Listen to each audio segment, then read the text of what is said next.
Certes, l'observation des étoiles à l'œil nu est intéressante, mais les découvertes restent sans trop de surprises.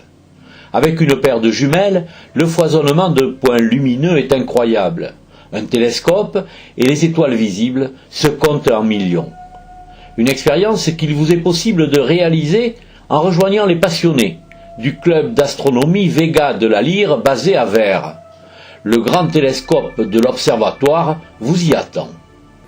Alors ce télescope, il a une bonne qualité et une particularité, c'est qu'on peut observer avec et le ciel profond et le planétaire. Alors le ciel profond, c'est les nébuleuses, les galaxies, les étoiles doubles, etc.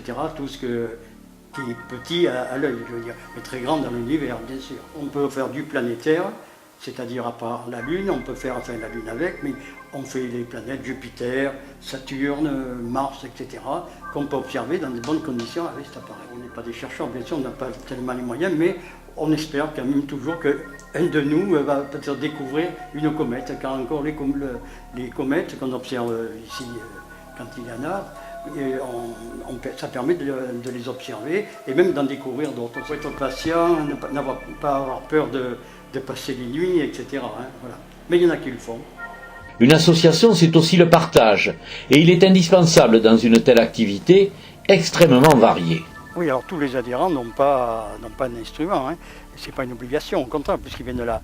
Pas au contraire, mais ils ont les appareils du club. Par contre, il y en a qui tiennent à venir avec leur appareil, parce que chez eux, soit ils ne peuvent pas observer à cause des lumières, alors qu'ici, il y a un ciel relativement noir quand même.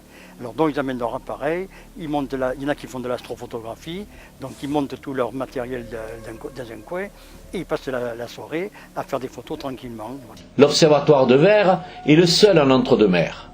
Il bénéficie d'équipements d'une grande qualité et d'une implantation privilégiée, loin des sources lumineuses parasites. Ce qu'on appelle la pollution lumineuse, c'est-à-dire qu'il y a de plus qu'à voir les cartes, c'est-à-dire la nuit, vue du ciel, les villes, tout est de plus en plus éclairé, sans être le meilleur, mais on va dire que c'est le moins mal, ce site, parce que il est, à part Bordeaux qui est là-bas, mais il est en contrebas, mais autrement vers le sud, où on observe le plus, il n'y a pas de grande ville qui pollue, rien.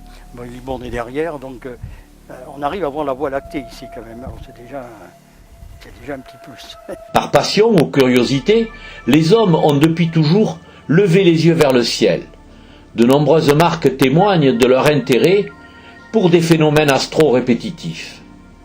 Vous plongez dans ce monde fascinant vous tente ? Il y a toujours une permanence le samedi soir. À 21h, l'observatoire, il y a toujours une permanence. Par contre, comme on est tous quand même reliés par Internet, on va dire maintenant, s'il y a un événement quelconque dans la semaine, les adhérents sont informés, ils peuvent venir en semaine. Mais en règle générale, ce qui est programmé, c'est le samedi. Alors c'est pas un thème, on observe tout simplement, on va dire, selon l'actualité céleste. S'il y a des planètes à voir, elles ne sont pas visibles toute l'année, donc on s'adapte.